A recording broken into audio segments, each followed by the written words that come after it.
شیخ عبداللہ صاحب کا حکم ہے کہ شیخ کا تعارف میں ہی کرا دوں۔ ہمارے لیے بڑی خوشی کی بات ہے کہ دراصل یہ مجلس انہی کے لیے سجائی گئی تھی۔ میں تو آیا تو مجھے حکم دے دیا گیا۔ بہرحال شیخ کفایت اللہ سنابلی، آپ جامعہ اسلامیہ سنابل نئی دہلی کے فارغ التحصیل اہل علم ہیں، اور وہاں سے جا کر کے آپ نے ممبئی کو اپنا مقر عمل بنایا، اور وہاں بہت جلد اور کم عمری میں آپ نے کتابیں تصنیف کیں اور دعوتی میدان میں کافی آگے آئے الحمدللہ۔ اور 20 کتابیں میں سمجھتا ہوں محققانہ کتابیں، جس کو انتہائی تحقیق کے ساتھ آپ نے خاص طور پہ جو شریعت کے امتیازی مسائل، آمین، رفع الیدین، اسی طریقے سے تراویح کے مسائل اور طلاق کے مسائل، اس طرح سے ان مسائل کو بڑی خوبصورتی کے ساتھ اور بڑی تحقیق کے ساتھ آپ نے برتا اور لوگوں تک پہنچایا۔ اور اسی طریقے سے دعوتی میدان میں بھی آپ الحمدللہ بہت آگے ہیں۔ اس وقت جو ہے علماء محققین میں آپ کا شمار کیا جاتا ہے، اور طلب علم کو چاہیے کہ آپ کی کتابوں سے استفادہ کریں، انشاءاللہ بہت علمی فائدہ ہوگا۔ میں شیخ کا بہت زیادہ لمبا تعارف کیے بغیر میں آپ سے گزارش کرتا ہوں کہ آپ تشریف لائیں اور اپنے مواعظ سے ہم سب کو مستفید فرمائیں۔ الحمدللہ رب العالمین، والصلاة والسلام علی رسول الامین وعلی آلہ وصحبہ اجمعین، واشہد ان لا الہ الا اللہ وحدہ لا شریک لہ، واشہد ان محمدا عبدہ ورسولہ۔ اللہ رب العالمین کا فضل و احسان ہے کہ اس علمی سرزمین اور اہل علم کے بیچ میں آنے کا موقع ملا، ان سے ملاقات کا موقع ملا، اور یہ بہت بڑی نعمت ہے کہ علماء سے ملا جائے، ان کے ساتھ اٹھا بٹھا جائے، ان سے استفادہ کیا جائے۔ اس سے راہ علم میں آگے بڑھنے کے لیے حوصلے ملتے ہیں اور شوق بڑھتا ہے۔ لیکن ایسے اہل علم کے بیچ میں ایسے حالات پیدا ہو جائیں کہ علماء کے سامنے بیٹھ کے کچھ باتیں کی جائیں، تو یہ بہت بڑی آزمائش ہے، خاص طور سے ایسے شہر میں، ایسے علاقے میں جو ایک طرح سے کہہ سکتے ہیں عاصمۃ العلم ہے، علم کی راجدھانی ہے۔ بہت بڑے بڑے علماء یہاں پیدا ہوئی ہیں، اور اس وقت بھی اس مجلس میں نہ صرف اہل علم ہیں بلکہ وہ اہل علم ہیں جو جامعات اور مدارس سے جڑے ہوئے ہیں۔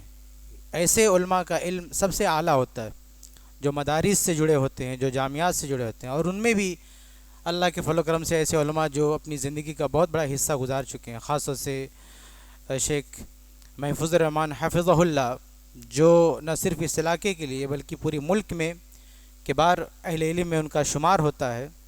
اور ہم اللہ کا شکر ادا کرتے ہیں کہ ہم اس حقیقت سے اور اس احساس سے محروم نہیں ہیں کہ ہمارے بیچ میں اہل علم موجود ہیں، ہماری رہنمائی کے لیے، ہماری سرپرستی کے لیے۔ شیخ راشد حسن مبارک پوری حفظہ اللہ بھی موجود ہے الحمدللہ، نہ صرف مدرس ہیں بلکہ صاحب تصنیف ہیں۔ اللہ کے فضل و کرم سے عربی میں بھی تصنیفات ہیں، پوری دنیا میں آپ کا تعارف ہے۔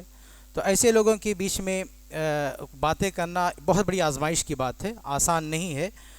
اللہ سے دعا ہے کہ اللہ تعالیٰ توفیق عطا فرمائے، جو بھی باتیں کہہ سکوں وہ صحیح ہوں، درست ہوں، اگر کچھ غلطیاں ہوں تو وہ شیطان کی طرف سے ہوں گی، اور آپ حضرات سے امید ہوگی کہ اصلاح فرمائیں۔ میں کچھ تجاویز کے صیغے میں، مشوروں کے پیرائے میں کچھ باتیں رکھنا چاہوں گا علم ہی سے متعلق، کیونکہ یہ میں دیکھ رہا ہوں کہ اچھی خاصی تعداد اہل علم کی موجود ہے۔ دیکھیے، آج کل علم کے حوالے سے عجیب و غریب فتنے ہمارے یہاں رونما ہو رہے ہیں۔ اس میں ایک چیز ایسی ہے، اگر میں غلط ہوں تو اہل علم ہماری اصلاح فرمائیں، کہ اکثر لوگ یہ کہتے ہوئے نظر آتے ہیں کہ دینی علم میں اور دنیاوی علم میں کوئی فرق نہیں، اور ان علماء کو متون کرتے ہیں جو یہ کہتے ہیں کہ دینی علم خاص اہمیت کا حامل ہے۔ وہ یہ بتانا چاہتے ہیں کہ جو ڈاکٹر ہے، انجینئر ہے، وکیل ہے، آپ اسے بھی عالم کے زمرے میں رکھو، نہ صرف علماء کے زمرے میں رکھو بلکہ کتاب و سنت میں علم کی جو فضیلت وارد ہے اس فضیلت کا حقدار انہیں بھی بتاؤ۔ میرے بھائیو یہ بہت بڑی ناانصافی ہے، بلکہ بعض اہل علم بھی یہ کہتے ہوئے نظر آ جاتے ہیں کہ یہ فرق کرنا کہ دینی علم اور دنیاوی علم کی تفریق یہ بہت غلط بات ہے، یہ کچھ اہل علم بھی کہتے ہوئے نظر آ جاتے ہیں۔ تو میں سمجھتا ہوں کہ اس پر اہل علم کو غور کرنا چاہیے کہ کیا یہ بیانیہ درست ہے۔ ہم قرآن و حدیث پڑھتے ہیں تو ایسا لگتا ہے کہ اس کی کوئی گنجائش نہیں ہے۔ بہت بڑا فرق ہے دینی علم دنیاوی علم میں۔ جیسے ایک پہلا فرق یہ ہے کہ دینی علم فرض عین ہے، ہر شخص کے لیے، ہر مسلمان کے لیے سیکھنا ضروری ہے۔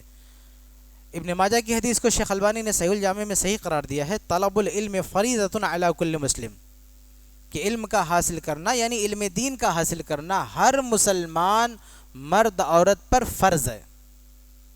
کہ سوال یہ ہے کہ کیا دنیاوی علم بھی ہر مسلمان پر فرض ہے؟ ڈاکٹر بننا، انجینئر بننا، وکیل بننا کیا ہر مسلمان پہ فرض ہے؟ نہیں، لیکن دین کا علم ہر مسلمان پر فرض ہے۔ یہ فرق نہیں تو کیا ہے؟ دینی علم دنیاوی علم کے درمیان یہ کتنا بڑا فرق ہے کہ دین کا علم یہ واجبات میں سے ہے، دنیاوی علم واجبات میں سے نہیں ہے۔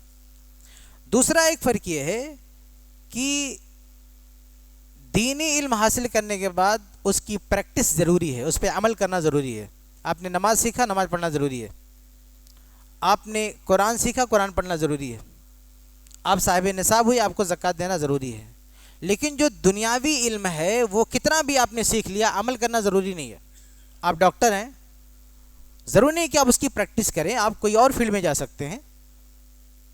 آپ کو گنہگار کوئی نہیں کہہ سکتا کہ آپ نے ڈاکٹر بننے آپ کیوں نہیں پریکٹس کر رہے ہیں۔ آپ وکیل ہیں، آپ کسی اور فیلڈ میں بھی سوئچ کر سکتے ہیں، جا سکتے ہیں۔ اس پہ عمل کرنا، اس کو پریکٹس میں لانا ضروری نہیں ہے، کوئی آپ کو گنہگار نہیں بولے گا۔ لیکن اگر آپ عالم دین ہیں، دین کا علم سیکھا، عالم ہو یا عالم نہ ہو، طالب علم جو بھی ہوں، جتنا بھی آپ نے سیکھا اس پہ عمل کرنا ضروری ہے۔ آپ بلکہ قیامت کے دن تو باقاعدہ سوال ہوگا نا کہ ماذا عمل فیما علم، کہ جو سیکھا تھا اس پہ عمل کتنا کیا۔ اب کیا یہ میڈیکل کے بارے میں سوال ہوگا کہ جو میڈیکل تعلیم حاصل کیا تھا کتنا عمل کیا، وکالت کی تعلیم حاصل کیا تھا کتنا عمل کیا، انجینئرنگ سیکھا تھا کتنی بلڈنگیں بنائی، یہ سوال ہوگا؟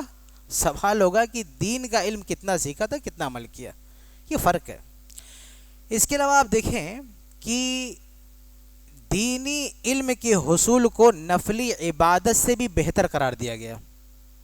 اللہ کے نبی صلی اللہ علیہ وسلم نے کہا کہ فضل العالم علی العابد کا فضلی علی ادناکم، کہ ایک عالم کی جو ایسے اس سلسلے کی بہت ساری روایتیں جس میں یہ تقابل کیا گیا ہے کہ علم کو عبادت پر برتری دی گئی ہے۔ یہاں جہاں جہاں یہ نصوص ہیں ان تمام جگہوں پر علم سے مراد دینی علم ہے، دنیاوی علم نہیں کہ کوئی دنیاوی علم حاصل کر رہا ہے وہ عبادت سے بھی بہتر کام کر رہا ہے۔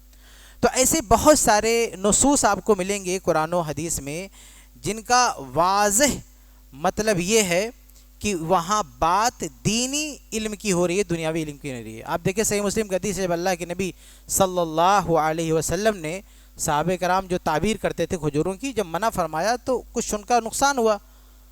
تو جب صحابہ کرام نے شکایت کی تو اللہ کے نبی صلی اللہ علیہ وسلم فرمایا کہ انتم اعلم بامور دنیاکم، کہ تم لوگ دنیاوی علوم میں بہتر جانکاری رکھتے ہو، عالم دنیاوی امور میں زیادہ جانکار ہو۔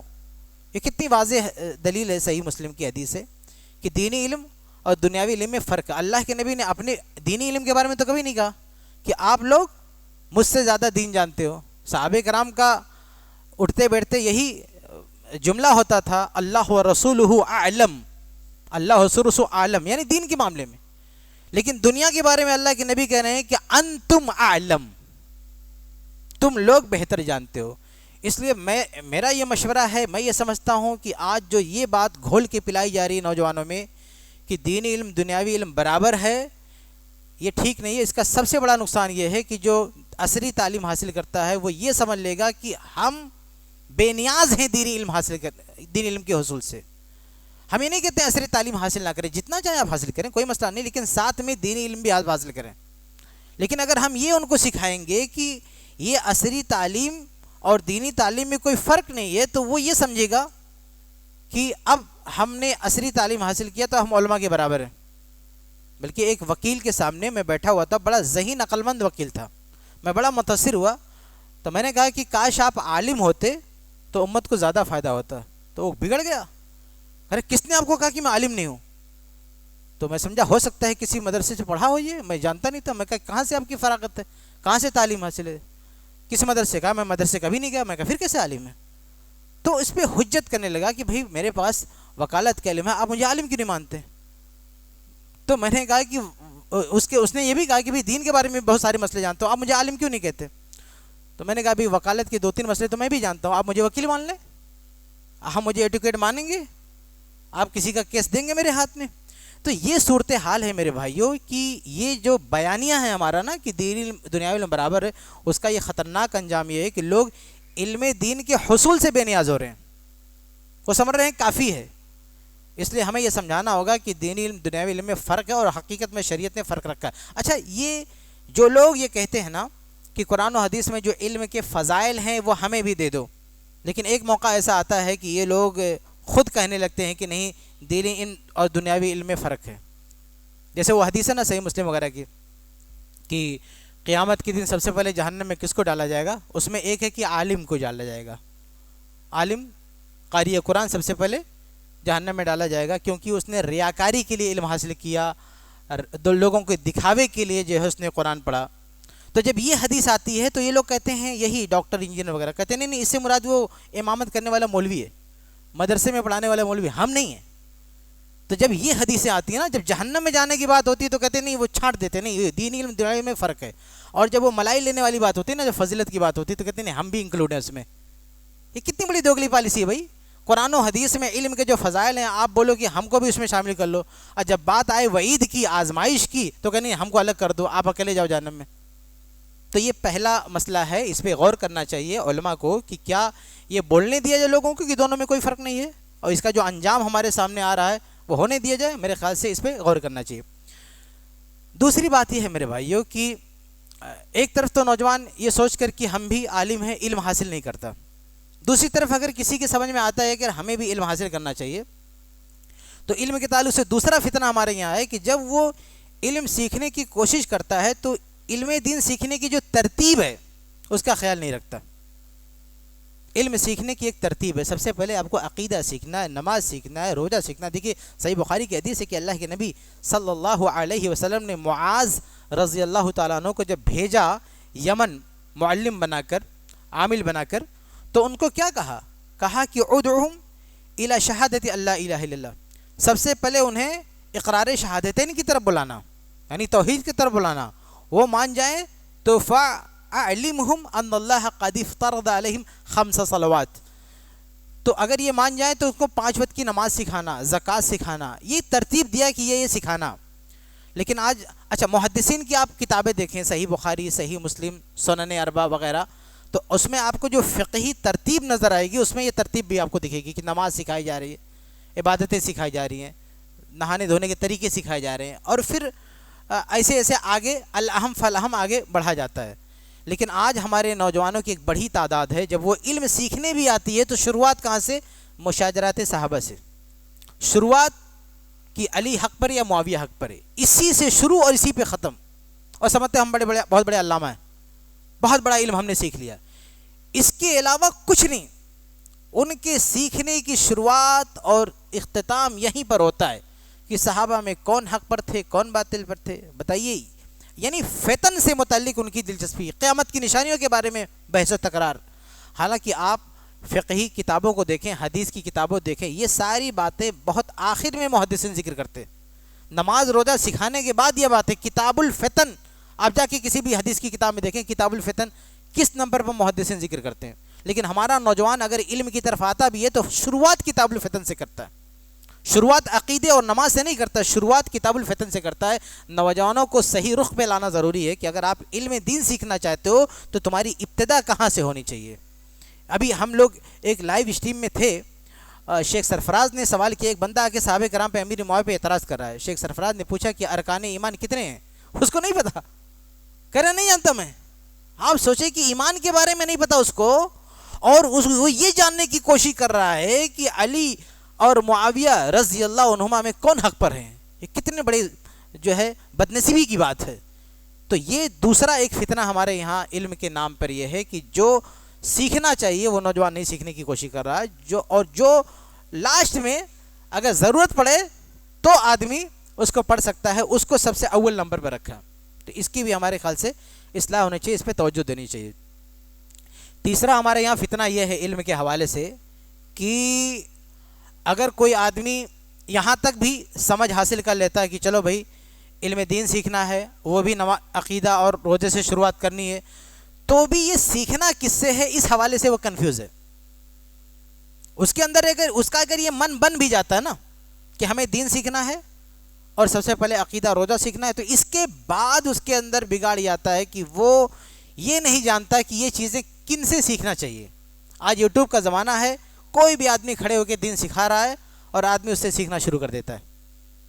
یہ صحیح بات نہیں ہے. دنیا کے ہر فیلڈ میں آپ دیکھیں گے کہ کوئی بھی علم ان کے ماہرین سے سیکھا جاتا ہے. ان کا ایک جو ہے سسٹم ہے سیکھنے کا, اس سسٹم سے باہر اگر کوئی یہ دعویٰ کرے کہ ہم نے یہ علم سیکھا ہے, دنیا اس کو نہیں مانے گی.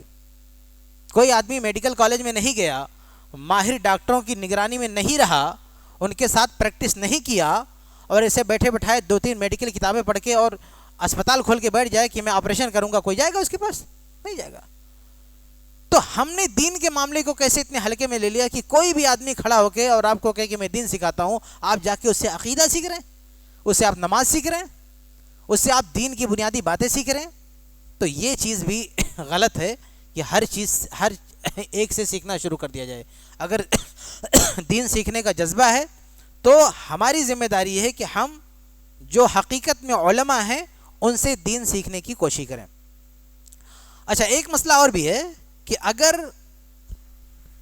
یہاں تک بھی سمجھ آ جاتی ہے کہ بھئی ہم کو دین سیکھنا ہے, عقیدہ نماز روزے سے شروعات کرنی ہے اور علماء سے بھی سیکھنا ہے, یہ بھی پتہ چل جاتا ہے, تو کبھی کبھی اس میں ایک نیا فتنہ آ جاتا ہے کہ جب ہم یہ لوگوں کو سکھاتے ہیں کہ علماء سے سیکھنا چاہیے, تو کبھی کبھی اس میں اس حد تک غلو پہ لوگ آ جاتے ہیں کہ پھر علماء کو فلٹر کرنے لگتے ہیں.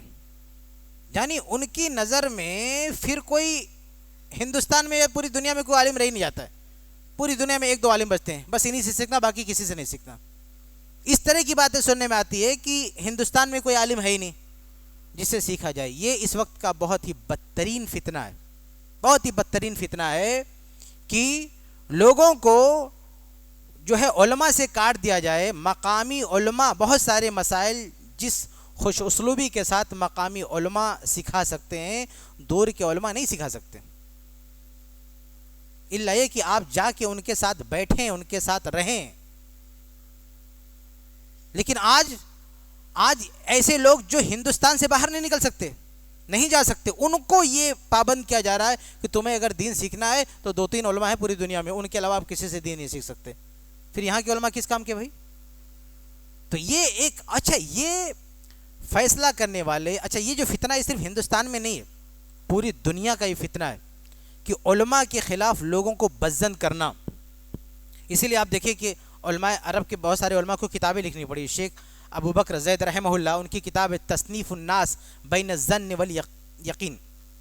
اس طرح سے شیخ عبد المحسن العباد حفظہ اللہ کی کتاب ہے کہ رفقا اہل سنہ بے اہل سنہ. اس کے بعد پھر ان کا ایک مقالہ آیا مرتن اخرى رفقا اہل سنہ بے اہل سنہ. یہ وہ علماء ہیں جو سلفی علماء ہیں جن کو سب مانتے ہیں, انہوں نے اس خطرے کو محسوس کیا اور اس پہ کتابیں لکھی. اور افسوس کے ساتھ کہنا پڑتا ہے کہ بہت اچھے خاصے لوگ آج یہ فتنہ پھیلانے پر تلے ہوئے ہیں. علماء پر نقد کرنا, ان پر جرح کرنا, علماء کو ایک دوسرے سے متنفر کرنا, یہ ان کا پیشہ بنا ہوا. ایک زمانہ تھا کہ جو اہل حق ہیں, جو اہل حدیث ہیں, قرآن و حدیث کے ماننے والے ہیں, ان کی پوری محنتوں کا جو ہے حاصل یہ ہوتا تھا کہ جو گمراہ لوگ ہیں کس طرح سے انہیں ہم اپنے ٹیم میں شامل کر لیں, اہل حق والے قافلے میں ان کو ہم شامل کر لیں. اور آج یہ فتین لوگ یہ سوچتے ہیں کہ کس طرح سے جو ہمارے اندر ان کو نکال کے باہر کر دیں, ان پر کوئی ٹھپا لگا کے اور ان کو جو ہے ان پہ کس طرح کی جرح کر کے اور یہ بتا دیں لوگوں کو کہ اب ان سے علم نہیں لینا چاہیے. دیکھیے ہر دور میں ایسا ہوتے آیا ہے کہ بعض علماء اور بعض علماء کے خلاف کچھ بول گئے ہیں. اس کو معاصرت المعاصرہ اصل المنافرہ، یہ باقاعدہ اصولی طور پر کتابوں میں بتایا جاتا ہے کہ جب ایک ہی علاقے میں ایک ہی دور میں دو بڑے علماء ہوتے ہیں تو دونوں میں کبھی انبن ہو جاتی ہے. لیکن پرانے زمانے میں یہ انبن صرف دونوں علماء میں ہی رہتی تھی، باقی سب کی تربیت یہ ہوتی تھی کہ اس طرح کی باتیں یتوا ولا یروا، اگر منہ سے نکل گئی ہیں تو وہیں اس کو روک دیا جائے، آگے نہ بڑھایا جائے، اگلی نسل میں بطور وراثت اس کو نہ پھیلایا جائے. لیکن آج صورت، اب دیکھیں مثالیں، آپ دیکھیں امام مالک اور امام ابن اسحاق رحمہ اللہ، ان دونوں کی بھی کچھ مسئلہ ہو گیا. امام ابن اسحاق رحمہ اللہ نے کہہ دیا امام مالک کو کیا آتا ہے، ایسی کچھ بات کہہ دیا انہوں نے. امام مالک سنے، غصہ آ گیا، کہا دجال من الدجال، یہ تو دجال ہے. لیکن یہ باتیں انہی دونوں کے بیچ میں رہ گئیں. امام ابن اسحاق کے شاگردوں نے وہ کہنا شروع نہیں کیا، امام مالک کو کچھ بولنا نہیں شروع کیا، اور امام مالک کے شاگردوں نے امام ابن اسحاق کو بولنا شروع نہیں کیا. سمجھ رہے ہیں؟ بلکہ اس سے بھی اوپر آپ اٹھیں گے، امام بخاری رحمہ اللہ، امام ابو حاتم رحمہ اللہ، ان دونوں کے بڑے بڑے علماء ہیں، ان دونوں کے بیچ میں بھی کچھ مسئلہ ہوا. امام ابو حاتم رحمہ اللہ کی جو کتاب ہے الجرح والتعدیل، امام بخاری کی کتاب پر نقد ہے ایک طرح سے، تو کچھ مسئلہ تھا. لیکن یہ مسئلہ ان دونوں میں سے کسی نے بھی آگے اس کو فارورڈ نہیں کیا، ان دونوں پہ ختم ہو گیا.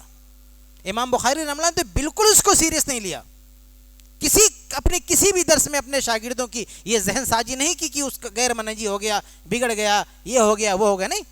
اور دوسرے اس طرح سے بہت ساری مثالیں ہیں، میں وقت زیادہ نہیں لینا چاہتا آپ کا. سب علماء سمجھتے ہیں کہ پہلے بھی ایسے مسائل ہوتے تھے کہ علماء میں انبن ہو جاتی تھی، لیکن اس بات کو وہیں ختم کر دیا جاتا تھا. لیکن آج باقاعدہ گروپ بندی کی جاتی ہے. ایک عالم کی کسی عالم سے انبن ہو جائے تو وہ اپنے پورے شاگردوں کو، اپنے پورے جتھے کو، اپنے پورے قبیلے کو گھول کے پلا دیتا ہے کہ اس سے نفرت کرو، یعنی ہم نفرت کریں تم بھی نفرت کرو، اور جب تک تم نفرت نہیں کرو گے تم صحیح منہج پر نہیں آؤ گے. اور اس کو بھی منہج سلف کا ٹائٹل، اللہ اکبر، اتنے بدترین فتنے کو منہج سلف کے نام پر پیش کیا جا رہا ہے، جیسے آتنکی لوگ قتل و غارت گری کو اسلام کے نام پر، جہاد کے نام پر پیش کرتے ہیں. جہاد ایک مقدس لفظ ہے نا، لیکن اس جہاد کے نام پر فساد برپا کرتے ہیں، فساد پھیلاتے ہیں اور نام جہاد کا لیتے ہیں. ایسے کچھ لوگ فساد پھیلاتے ہیں اور نام منہج سلف کا لیتے ہیں. منہج سلف کیا ہے پتہ ہے؟ صحابہ کرام کے بیچ میں اختلاف ہوا، اور ایسا اختلاف کہ بعض صحابہ کے خلاف میدان جنگ میں تلوار لے کر اتر پڑے. یقیناً جو اکثر صحابہ کرام کی جو اکثریت تھی وہ ان معاملات سے دور تھے، لیکن بعض صحابہ چاہے جنگ جمل ہو، جنگ صفین ہو، آخر میدان میں اتر گئے. اتنا اس سے بڑا اختلاف کیا ہو سکتا ہے؟ اور یہ اختلاف دینی اختلاف نہیں تھا، لیکن ایک دوسرے کے خلاف اس طرح سے کہ تلوار لے کر آپ اتر جائیں، یہ تو انتہائی درجے کی حد ہے، یعنی مرنے مارنے پر اتارو ہو گئے. لیکن ایسے عالم میں بھی، میدان جنگ میں بھی اگر پوچھا گیا علی رضی اللہ تعالیٰ عنہ سے کہ ان مخالفین کے بارے میں آپ کی کیا رائے ہے، وہ کہتے ہیں یہ ہمارے بھائی ہیں، ان کا عقیدہ صحیح ہے، ہاں یہ ہمارے دین پر ہیں، بس یہ ہم سے اختلاف کر رہے ہیں. اتنا بتائیے، تلوار لے کر کھڑے ہیں اور مخالف کے بارے میں پوچھا جا رہا ہے، اس کے عقیدے کی، اس کے منہج کی سلامتی کی گواہی دے رہے ہیں. اور آج تلوار نہیں، ایک دو جملہ کسی کے خلاف کسی سے نکل گیا تو آدمی اس کو پورا دائرہ اسلام سے منہج سے خارج کر کے بیٹھتا ہے. اور نام منہج، یہ منہج سلف ہے. منہج سلف تو ہم کو یہ سکھاتا ہے کہ کتنا شدید اختلاف ہو جائے، تو میں ہو جائے، ہاتھا پائے ہو جائے، تلواریں نکل جائیں، پھر بھی اس لڑائی کو بہانہ بنا کر کسی کے مسلک پر، کسی کے عقیدے پر، کسی کے منہج پر آپ کوئی قدغن نہیں لگا سکتے. یہ سلف کا منہج ہم کو سکھاتا ہے. تو یہ بھی ایک بہت بڑا فتنہ ہے علماء پر جرح کرنے کا، علماء کو عوام سے بزن کرنے کا، علماء کی ناقدری کا.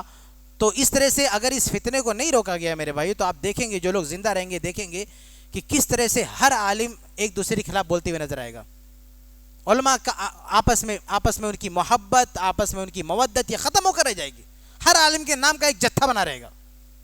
یہ حزبیت جگہ جگہ نظر آئے گی. ایک عالم اس کا ایک گروپ، دوسرا عالم اس کا ایک گروپ، تیسرا عالم اس کا ایک گروپ. ہمارے اسلاف میں بھی کچھ باتیں ہو جاتی تھی علماء کے بیچ میں، لیکن وہ اپنا اپنا گروپ نہیں بناتے تھے. لیکن آج جو گروپ بندی، اور وہ بھی منہج کے نام پر، سلفیت کے نام پر ہو رہی ہے، یہ بہت ہی بدترین حزبیت ہے. یہ سلفیت نہیں، یہ حزبیت ہے. منہج سلف سے اس کا کوئی تعلق نہیں ہے.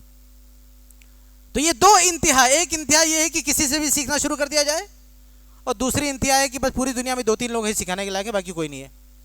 تو ان دونوں انتہاؤں سے بچنے کی ضرورت ہے. علم کے نام پر یہ دونوں فتنے شروع ہو رہے ہیں, اور میرے خیال سے جو کبار اہل علم ہیں ان کو حالات پر نظر رکھنی چاہیے, اور ان کے بھی بیان آنے چاہیے ان مسائل پر, ان حالات پر.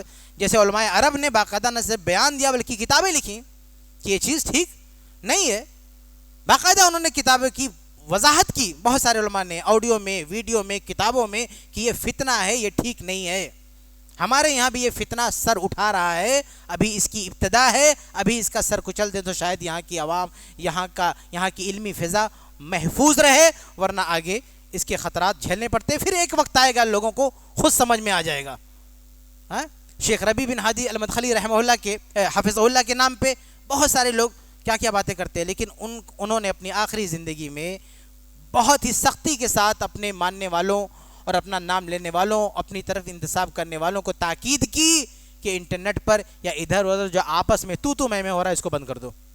ان کی اس تحریر کا اردو میں ترجمہ کر کے میں نے ڈالا تھا فیس بک پر, بہت ساری جگہوں پر نشر کیا تھا کہ ان کا نام لے کر آپ اس طرح سے فتنہ کر رہے ہیں, اور وہ خود منع کر رہے ہیں کہ بند کرو یہ چیزیں. بلکہ ان کا جملہ ہے کہ اسلامی تاریخ میں اتنا بڑا سلفیت کو نقصان, اس سے بڑا نقصان کسی اور چیز نے نہیں پہنچایا جو یہ آپس کی فالتو کی بحثوں نے پہنچایا ہے. بحث ہونا, صحابہ کرام میں بھی بحث ہوتے تھے, مناظرے ہوتے تھے, بھی علمی اختلافات پر بحثیں ہوتی تھی. فرائض جیسا مسئلہ جو آج کوئی بحث ہی نہیں کرتا, ان مسئلوں میں عبداللہ بن عباس رضی اللہ تعالیٰ عنہ, زید بن ثابت رضی اللہ عنہ کے بیچ میں مناظرے کی نوبت آ جاتی تھی. لیکن کیا زید بن ثابت کا کوئی گروپ بنا؟ عبداللہ بن عباس رضی اللہ عنہ نے کوئی گروپ بنایا؟ نہیں. تو اگر بحث ہو جاتی ہے, مناظرہ کچھ بھی ہو جائے اچھی بات ہے, علمی بحث ہے, لیکن اس کے نام پر ایک گروپ بنا لینا, پولیٹیکل جو ہے پولیٹکس کرنا اس پہ, اور ایک فتنہ برپا کرنا, یہ ٹھیک نہیں ہے میرے بھائیوں. تو میرا مشورہ یہ ہے کہ اس چیز سے بھی روکنا چاہیے اور اس پہ بھی نظر رکھنی چاہیے. جس سے بھی غلطی ہو رہی ہے, جو بھی حد سے تجاوز کر رہا ہے, اس کی تنبیہ ہونی چاہیے. آگے بڑھتے ہیں. ایک اور چیز ہمارے یہاں یہ دیکھنے میں آتی ہے کہ آج کل علم حاصل کرنے کا شوق بہت زیادہ ہے. ہر آدمی کچھ نہ کچھ سیکھنے کی کوشش کرتا ہے, لیکن وہ سیکھنے کے بعد اس میں عمل کی کوشش نہیں کرتا. بھئی علم دین وہ علم ہے نا کہ جتنا آپ نے سیکھا فوراً اس پہ عمل کرنا ضروری ہے.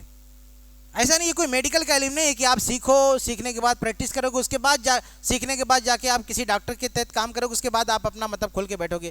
پریکٹس کرنے کے لیے بہت بڑا ویٹ, بہت لمبی مدت انتظار کرنا ہے. نہیں, یہ علم دین ہے سے آج آپ نے نماز سیکھا, آج ہی آپ کو عمل کرنا ہے, پینڈنگ میں نہیں رکھنا ہے کہ ہم ایک بہت بڑا علم آ جائے گا اس کے بعد عمل کرنا شروع کریں گے. جو بھی آپ سیکھ رہے ہیں آپ کنفرم کر لیں کہ یہ عبادت ایسے ہے, اس کے بعد فوراً عمل کرنا شروع کر دیں. چاہے نماز ہے, روزہ ہے, زکوٰۃ ہے, جو بھی مسائل ہیں, دعائیں ہیں, یہ جیسے جیسے سیکھتے جائیں فوراً عمل کرتے جائیں. صحابہ کرام کا یہی منہج, یہی طریقہ تھا کہ جیسے جیسے سیکھتے تھے اس کو عمل کرتے جاتے تھے. اس لیے وہ حدیث ہے ترمذی کی کہ اللہ تعالیٰ پوچھے گا کہ ماذا عمل فیما علم, کہ جو کچھ سیکھا تھا اس پہ عمل کتنا کیا. تو یاد رہے یہ وہ علم ہے جس پہ عمل کرنا ضروری ہے. آگے بڑھتے ہیں, میں زیادہ وقت نہیں لوں گا. ایک اور جو ہے عوامی غلط فہمی, علماء کی بات نہیں ہے, بعض عوام کے ہاں یہ ہے کہ ہمیں دین کا علم زیادہ حاصل نہیں کرنا چاہیے, کیونکہ اگر ہم نے دین کا علم حاصل کیا تو یعنی جو پہلی بات میں نے بتایا نا کہ عمل کرنا ضروری ہے, تو اس بات سے متعلق ایک نئے فتنے کے شکار ہو جاتے ہیں کہ اگر عمل سیکھ لیا تو عمل کرنا ضروری ہے, اس کا مطلب اگر نہیں سیکھا تو عمل کرنا ضروری نہیں ہے. تو سیکھو مت, نہیں سیکھو گے, اگر سیکھو گے عمل نہیں کرو گے اللہ کی یہاں پکڑ ہوگی. ابھی سیکھا ہے نہیں تو اللہ تعالیٰ پوچھے گا ہی نہیں. تو یہ لوگ سمجھتے ہیں کہ ہم بچ گئے, اگر ہم نے علم دین نہیں سیکھا, اگر سیکھ لیا تو کرنا پڑے گا, تو نہیں سیکھا تو نہیں کرنا پڑے گا, تو ہم بچ جائیں گے. بھائی یہ لوگ ڈبل مجرم ہیں, یہ لوگ ڈبل مجرم ہیں. ایک گناہ ان کا یہ ہے کہ سیکھا نہیں, اور دوسرا گناہ ہے کہ عمل نہیں کیا, کیونکہ سیکھنا بھی فرض ہے. طلب العلم فریضۃ, سیکھنا بھی فرض ہے, عمل بھی فرض, دو فرض ہے. تو جو آدمی سیکھا ہے عمل نہیں کر رہا, ایک فرض اس کے پاس ہے, دوسرا اس کے پاس نہیں ہے. اور جس نے سیکھا ہے نہیں اس نے دو فرض سے آنکھیں چرا لی ہیں, ڈبل مجرم ہے وہ. اس لیے کوئی یہ نہ سوچے کہ اگر ہم نہیں سیکھیں گے تو ہم جواب دہی سے بچ جائیں گے. سیکھنا ضروری ہے, دین سیکھنا ضروری ہے. اس لیے جو بعض اہل علم ہے, جو وہ ایک مسئلہ ہے کہ جہالت کا عذر کہاں تک دیا جائے گا, تو اہل علم کہتے ہیں کہ بعض مسائل جن کا سیکھنا بہت ضروری ہے, جو بہت عام ہے, اس میں اگر کوئی کہے گا کہ میں جاہل ہوں مجھے معذور مانا جائے, اسے معذور نہیں مانا جائے گا. کیونکہ وہ مجرم ہے، اس نے کیوں نہیں سیکھا؟ اتنی موٹی بات اس نے کیوں نہیں سیکھا؟ تو ہر جگہ جہالت کے عذر سے آپ بچ نہیں جائیں گے، اس لیے جہالت کو ہٹائیے اور دین آپ سیکھیے۔ آگے بڑھتے ہیں۔ ایک اور چیز میں ایک دو اور چیزیں پیش کر دوں۔ ایک اور مسئلہ ہمارے یہاں کی لوگ، جیسے قرآن کا مسئلہ ہے، تو لوگ بہت سارے لوگ قرآن یاد نہیں کرتے، قرآن نہیں پڑھتے، اس ڈر سے کہ اگر ہم نے قرآن یاد کیا اور بھول گئے تو گناہ ملے گا۔ یہ بات بھی ہمارے یہاں بہت زیادہ عام کر دی گئی ہے کہ اگر آپ نے قرآن یاد کیا، حفظ کیا اور آپ نے اسے بھلا دیا تو بہت زیادہ گناہ ملے گا۔ اس چکر میں کوئی قرآن یاد ہی نہیں مطلب بہت سارے لوگ قرآن یاد نہیں کر رہے ہیں۔ اس تعلق سے کچھ روایتیں ہیں، لیکن میرے بھائی وہ ساری روایتیں ضعیف ہیں۔ جن روایات میں یہ بات آتی ہے کہ جو قرآن پڑھ کے بھول گیا اسے گناہ ملے گا، وہ ساری روایتیں ضعیف ہیں۔ یقیناً قرآن کو یاد کر کے بھول جانے والا بہت بدنصیب آدمی ہے، وہ غلط کر رہا ہے اور بہت بڑے ثواب سے محروم ہو رہا ہے وہ، لیکن اس کا یہ مطلب نہیں کہ بھول جانے کے ڈر سے آپ یاد ہی نہ کریں قرآن۔ آپ قرآن کو بالائے طاق رکھ دیں۔ آپ یاد رکھیں کہ اگر آپ بھول بھی گئے تو اس پر کوئی گناہ نہیں ہے، اس لیے قرآن یاد کریں جتنا ہو سکے۔ یہ شیطان ہمیں بہکاتا ہے، ہم قرآن کی طرف آتے ہیں، یاد کرنے کی کوشش کرتے ہیں تو شیطان ہمیں بہکاتا ہے۔ کبھی کہتا ہے کہ علم حاصل کرو گے عمل کرنا پڑے گا، کبھی کہتا ہے قرآن یاد کرو گے بھول جاؤ گے گناہ ملے گا۔ یہ سب شیطانی وسوسے ہیں، ان سے علم اور اہل علم کو اپنے آپ کو بچانا چاہیے۔ ایک اور چیز میرے بھائیوں کہ اگر آپ نے علم حاصل کیا تو ایک اور ذمہ داری یہ بھی ہے کہ اس علم کو دوسروں تک پہنچانا ہے، پہلے اس پہ عمل کرنا ہے، اس کے بعد دوسروں تک پہنچانا ہے۔ دوسروں تک پہنچانے کا طریقہ کیا ہونا چاہیے؟ طریقہ یہ نہیں ہے کہ آپ جو ہے 3 دن کا کورس بنا لیں، 40 دن کا کورس بنا لیں اور یہ سمجھیں کہ جس نے یہ کورس کیا وہی تبلیغ کیا، باقی کوئی مبلغ نہیں ہے۔ علم دین کو پہنچانے کا طریقہ ہے کہ چلتے پھرتے اٹھتے بیٹھتے آپ اپنے پریوار میں ہو، اپنے خاندان میں ہو، آپ دین کی نشر و اشاعت کرتے رہیں۔ یہ تبلیغ کا طریقہ، ہمارے سلف ایسے ہی کرتے تھے۔ تو آج تبلیغ کا مطلب یہ سمجھ لیا گیا کہ 2-3 دن کے لیے آپ کہیں نکل جائیں یا کوئی آپ ایک پروگرام کر لیں، آپ نے تبلیغ کر دیا۔ نہیں، تبلیغ کا مطلب ہے چلتے پھرتے اٹھتے بیٹھتے جہاں آپ دیکھیں، بلکہ یہ 2-3 دن کا کورس نہیں ہے، لائف ٹائم کورس ہے۔ صحیح بخاری کی حدیث ہے کہ عمر رضی اللہ تعالیٰ عنہ کو جب خنجر سے وار کیا گیا اور وہ شہید ہوئے تو بستر مرگ پر وہ لیٹے ہوئے تھے، اور ایک شخص عیادت کے لیے آتا ہے، جب جانے لگتا ہے تو دیکھتے ہیں کہ اس کا جو کپڑا ہے نا وہ ٹخنے سے نیچے گھسٹ رہا ہے۔ صحیح بخاری کے الفاظ ہیں، کہتے ہیں کہ اس بچے کو دوبارہ میرے پاس لاؤ، اور جب دوبارہ آیا تو عمر فاروق کہتے ہیں کہ ابن اخی، اے بھتیجے، ارفع ثوبک فانہ ابقى لثوبک واتقى لربک، کہ اپنا کپڑا نیچے سے اوپر اٹھا لے کیونکہ اس سے تیرا کپڑا بھی صاف ستھرا رہے گا اور تیرے رب کا تقوی بھی تجھے ملے گا۔ یہ کس عالم میں کہہ رہے ہیں؟ آخری سانسیں چل رہی ہیں ان کی، آخری سانس میں بھی تبلیغ نہیں بند کر رہے ہیں، امر بالمعروف اور نہی عن المنکر کا فریضہ بند نہیں ہو رہا ہے۔ اور ہم نے کیا سکھا کے رکھا ہے؟ 3 دن کا کورس کر لو، ہو گیا تبلیغ، مبلغ بن گئے آپ۔ یہ لائف ٹائم کورس ہے، 3 دن کا کورس نہیں ہے، اس لیے زندگی بھر ہمیں سیکھنا چاہیے، دوسروں کو سکھانا چاہیے۔ ایک آخری بات یہ کہ علم اور علماء کی جو تکریم ہے وہ تکریم پیسوں کی بنیاد پر، ان کے دنیاوی اسٹیٹس کی بنیاد پر نہیں، بلکہ ان کے علم کی بنیاد پر ہونا چاہیے۔ آج یہ بھی ہمارے بیچ میں بہت بڑا فتنہ ہے کہ میرے بھائیوں، کہ سب سے بڑا عالم ہو جس کے پاس سب سے بڑا پیسہ ہے، جس کی لائف اسٹائل بہت اچھی ہے، بہت مالدار ہے، ہائی فائی جو ہے لائف اسٹائل ہے، وہ سمجھتے ہیں وہ سب سے بڑا عالم ہے، اسی کو عالم سمجھتے ہیں۔ اور جو بیچارہ غریب ہے، پریشان حال ہے، بھلے اس کے پاس علم زیادہ ہو، اس کی عزت نہیں۔ سلف میں ایسا نہیں تھا۔ عمر رضی اللہ تعالیٰ عنہ کے دور میں انہوں نے اپنے عامل کو بلایا، ان کے عامل ملنے گئے تو مکہ میں اپنی جگہ پر ایک غلام کو بٹھا دیا، ابن ابزہ کو۔ عمر رضی اللہ عنہ نے پوچھا کہ اپنی جگہ کس کو بٹھا کے آیا؟ انہوں نے کہا ابن ابزہ کا۔ کون ہے یہ؟ کہا کہ ہمارے آزاد کردہ غلاموں میں سے غلام ہے۔ تو کہا کہ ایک غلام کو آپ نے حاکم کی جگہ پہ بٹھا دیا؟ تو جواب دیا کہ وہ غلام صرف نہیں ہے بلکہ وہ انہو عالم بالفرائض قاری لکتاب اللہ، وہ قرآن مجید کا قاری ہے اور اسلامی احکام، فرائض، میراث بھی شامل ہے، احکام بھی شامل کر سکتے اس میں، کہ وراثت اور اسلام کے مسائل کا جانکار یعنی عالم ہے۔ تو عمر رضی اللہ تعالیٰ نے کہا کہ اللہ کے نبی نے سچ کہا تھا، ان اللہ یرفع بہذا الکتاب اقواما ویذو بہ آخرین، اللہ تعالیٰ اس کتاب کے ذریعے کچھ لوگوں کو بلند مقام پہ فائز کرے گا، کچھ لوگوں کو نیچے گرا دے گا۔ تو یہ جو عزت و احترام ہونا چاہیے وہ علم کی بنیاد پر ہونا چاہیے، تاکہ لوگ علم کی حوصلہ افزائی ہو۔ آپ مال کی بنا پر کسی کی عزت کریں گے تو لوگ مالی کی طرف بھاگیں گے۔ تو ایسا نہیں ہے کہ جو ہمارے علماء ہیں، بڑے علماء ہیں یا چھوٹے کسی بھی درجے کو، اگر ان کے پاس علم ہے ان کی تقریب ہونی چاہیے، ان کا احترام ہونا چاہیے۔ عمر رضی اللہ تعالیٰ عنہ دیکھیں آپ، عبداللہ بن عباس کتنے چھوٹے تھے لیکن ان کو مجلس شورا میں بٹھاتے تھے۔ عبد الرحمن بن عوف جو جنتی صحابی، انہوں نے اعتراض کیا، کہا اس بچے کو آپ یہاں پہ بٹھا رہے ہیں، صحیح بخاری کی روایت ہے۔ تو عمر رضی اللہ تعالیٰ نے ایک سوال کر دیا قرآن کی تفسیر سے متعلق، کوئی جواب نہیں دے پایا۔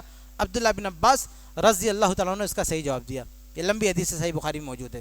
تو اس طرح سے ہمارے جو اسلاف ہیں وہ علم کی بنیاد پر لوگوں کی قدر کرتے تھے، نہ کہ عہدے کی بنیاد پر، نہ کہ ان کے مال و دولت کی بنیاد پر۔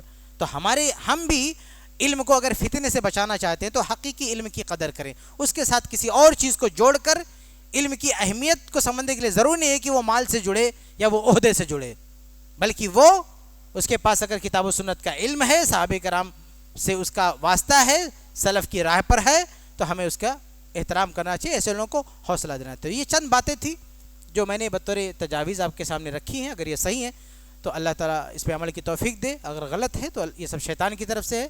اللہ تعالیٰ ہماری اصلاح فرمائے، اہل علم بھی اصلاح فرمائے۔ انہی باتوں پر میں اپنی بات ختم کرتا ہوں۔ اللہ تعالیٰ سے دعا، اللہ تعالیٰ ہم سب کو کتاب و سنت کی روشنی میں زندگی گزارنے کی توفیق دے، آمین رب العالمین۔